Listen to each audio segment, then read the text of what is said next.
Okay, this is quiz 7 for Math 21C. The first question asks us to find the distance from the point 223 to the plane 2x plus 2y minus c is equal to 12. Okay, so the first thing I did was I drew this plane. So here's my plane, here's my normal vector, and remember my normal vector is described by the coefficients on the plane equation. So my normal vector here is going to be 2, 2, negative 1. Now, I have a point in space, 2, 2, 3. I'm drawing it here and labeling it S. So S is going to be my point in space. Now notice I can and I have to find a point on my plane, P. Okay. So once I have these 2 points, there's a vector between them, PS. Okay. Now, the distance that I want is this distance here. It goes from the point in space straight down to the plane, and the angle that it makes with the plane is a right angle. Right? We want that to be that projection. It's just the straight down distance, as close as it can be.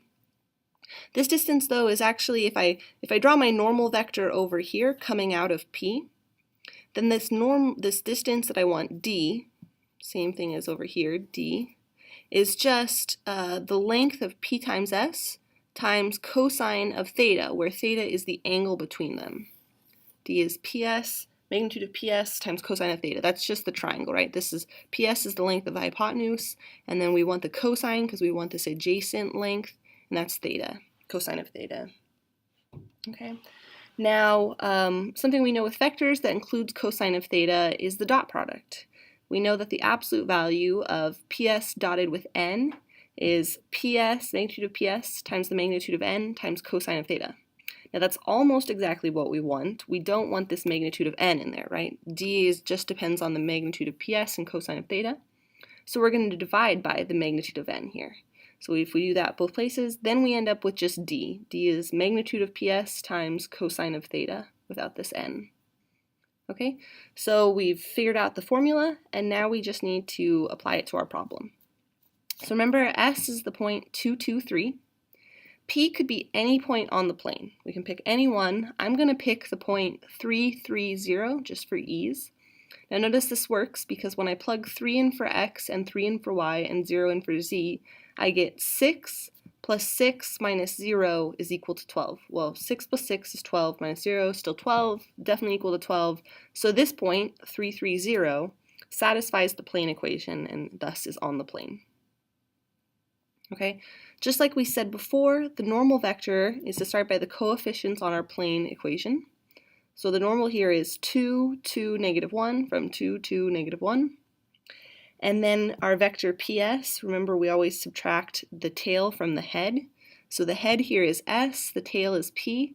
So when we subtract, we get 2 minus 3, that's negative 1, 2 minus 3, that's negative 1, and 3 minus 0, that's 3. So we've got our n vector and we've got our PS vector. We need to dot them and take the absolute value. When we dot them, we multiply component-wise. So we have 2 times negative 1, that's negative 2. 2 times negative 1, another negative 2. Negative 1 times 3, that's negative 3. So all totaling that up, we get negative 7. But remember, we're taking the absolute value of that. That's going to be 7. Okay, now we need the magnitude of n. Well, we get the magnitude by taking the square root of each component squared. So here's our n, 2, 2, negative 1. So when I square 2, I get 4. When I square 2 again, I get 4. And when I square 1, negative 1, I get 1. So I end up with 4 plus 1 under the square root, which is square root of 9, which is 3. So based on our equation, we want D. D is equal to the absolute value of PS dot n over the magnitude of n. That's going to be 7 over 3. So D is 7 over 3. Okay, now the second problem asks us to consider the function f of xy is equal to log of 9 minus x squared minus y. Now, the first thing to notice is that the domain here is going to be some two-dimensional thing. So normally when we have our one-dimensional, our one-variable functions, some f of x, maybe we have the whole real number line. That could be our domain. Maybe we only have numbers that are greater than 0. Maybe we only have some small interval in our domain. Well, here, because we have two variables, we have a two-dimensional domain. Okay, so rather than it being some portion of the real number line, it's going to be some portion of the xy plane, okay? So we're going to have some portion of a plane. That's going to be our domain. Now the next thing to ask is, what is restricting our domain? So 9 minus x squared minus y, that's a nice continuous function. There's no problems there. The only issue is this log, right? Log isn't defined for all numbers. So when I'm thinking this through, one thing I'll do is just to remember what the log is I'll write it as a question. So I think about it as if I want to know what is the log of some number z, I can rewrite that as e to the whatever we decided, the question mark, is equal to z. So remember, our domain is going to be what z's we can put in. Now, the only z's that make sense here are positive z's that are bigger than 0, because no matter what I raise e to, I can never get 0 or a negative number, right? So if I raise e to a very big negative number, I get a really small but positive number, something really, really small but bigger than 0. If I raise e to a really big positive number, I get just a really big number, right? So the only z's that make sense, the only things we can get out of this function, or what we can put into log then, is z's that are bigger than 0. Okay, another way of looking at that is if this is our graph where the axis is the z-axis, then when we draw our log function, it looks something like this, right? And we notice that's only defined for z greater than 0. So then what we can put into log has to be greater than 0.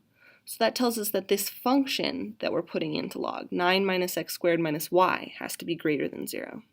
So I've written that here. 9 minus x squared minus y has to be greater than 0. Now I would like to rewrite this so I know what I'm looking at, right? So I'm going to write it as y is less than 9 minus x squared. Now when I do this, I notice that there's an equation of a parabola, right? The 9 minus x squared describes a parabola. So when I draw this, I draw it with these dotted lines. So 9 minus x squared, if y is equal to that, that's on this parabola. But we're not including that, right? We only want the y values that are less than 9 minus x squared, or the y values that are below the parabola. Okay, so that's everything I've shaded in, and we're not including our boundary, or where y is equal to 9 minus x squared. Okay, so that's this parabola, and our domain is where y is less than 9 minus x squared. Now, what is the function's range? Well, let's just look at our, what can we get out of log, right? So if we plug in any values of z that are bigger than 0, we get values that go all the way up to infinity, right? This continues to increase and goes up to infinity. And this goes down very quickly as we get close to 0 and goes all the way to negative infinity. So in fact, the range is negative infinity to infinity, includes all of those numbers. The next question is the domain open or closed? Okay, so remember we say that our domain is open if we don't include our boundary, and we say our domain is closed if we include all of our boundary. Okay, so it's important here to see what is our boundary. Well, clearly our boundary is this parabola that I drew with dotted lines, right?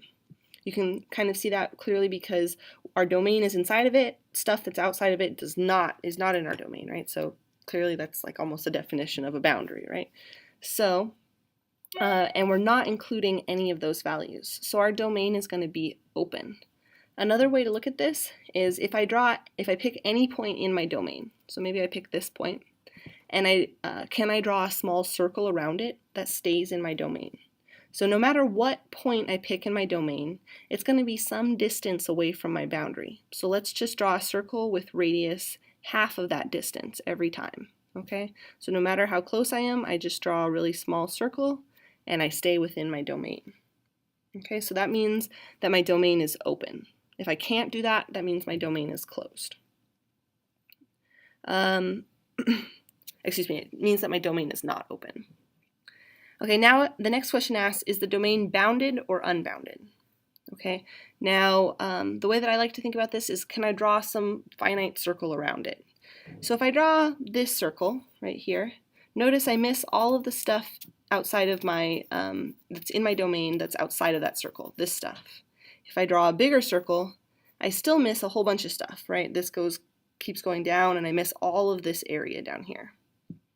Now, that means I can't draw a circle, right? no matter how big a circle I draw around my domain, I'm going to miss some of the stuff. That bottom part of the parabola opens up forever. That means my domain is unbounded, right? It goes off to infinity in one of the directions. Okay, the last question asks us to find the limit as xy goes to 0, 0 of y to the fourth over y to the fourth plus x, if it exists, and if the limit does not exist, to show it. So I'm going to show that this limit does not exist via the two-path test. The two paths I'm going to pick are along the x-axis and along the y-axis. Okay, so notice along the x-axis, right, that's along here, all of my y values are 0. So when I rewrite this, my y is already at 0, so I'm just looking at the limit as x goes to 0 of, now I plug in 0 for y and I get 0 over x. Well, 0 over x, that's just 0. So this is the limit as x goes to 0 of 0, which is of course 0. Okay, now along the y-axis, along this path, x is equal to 0. So my x is already at 0, so I'm only looking at the limit as y goes to 0. If I plug in 0 for x, I get y to the fourth over y to the fourth. Well, this is the limit as y goes to 0 of 1, right? Y to the fourth over y to the fourth is 1. Well, the limit as y goes to 0 of 1, that's of course just 1. So now 1 is not equal to 0. So by the two-path test, we know that the limit doesn't exist. If via two paths going to the same point you get two different values for your limit, then your limit does not exist.